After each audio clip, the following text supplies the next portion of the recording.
નાયબ મુખ્યમંત્રી હર્ષ સંઘવી ભારત પાકિસ્તાન સરહદ વિસ્તારની મુલાકાતે હર્ષ સંઘવી કચ્છ પહોંચ્યા 2 દિવસ કરશે રોકાણ ટ્રેનથી પહોંચ્યા નાયબ મુખ્યમંત્રી હર્ષ સંઘવી 30 સિનિયર આઈપીએસ અધિકારીઓની ટીમ પણ સાથે છે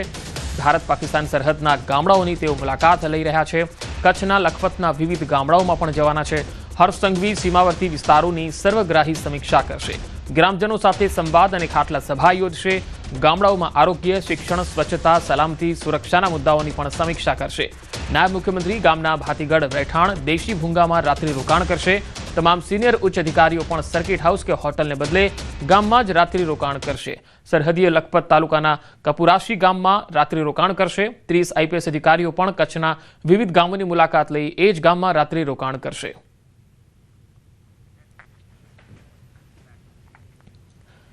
રાજકોટમાં સંગઠનના માળખાને લઈને ભાજપની કવાયત શરૂ નિરીક્ષકોની યાદીને લઈને રવાના થયા 21 હોદ્દેદારો માટે 91 જેટલા નામો મૂકવામાં આવ્યા નવા અને યુવા ચહેરાઓને સ્થાન મળે તેવી શક્યતા પ્રદેશ નિરીક્ષકે વજુભાઈવાળા સાથે મુલાકાત કરી છે મનપાની ચૂંટણીને ધ્યાનમાં રાખીને જ્ઞાતિવાઇઝ સમીકરણોનું ચોકઠું ગોઠવવામાં આવશે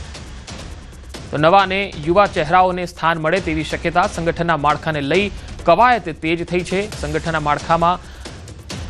મોટા ફેરફારો થઈ શકે છે જ્ઞાતિવાઇઝ સમીકરણોનું ચોકઠું પણ ગોઠવાઈ શકે છે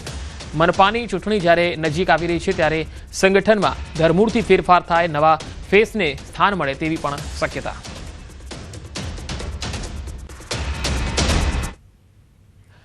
તો આ બુલેટિનમાં અત્યારે આટલું જ નમસ્કાર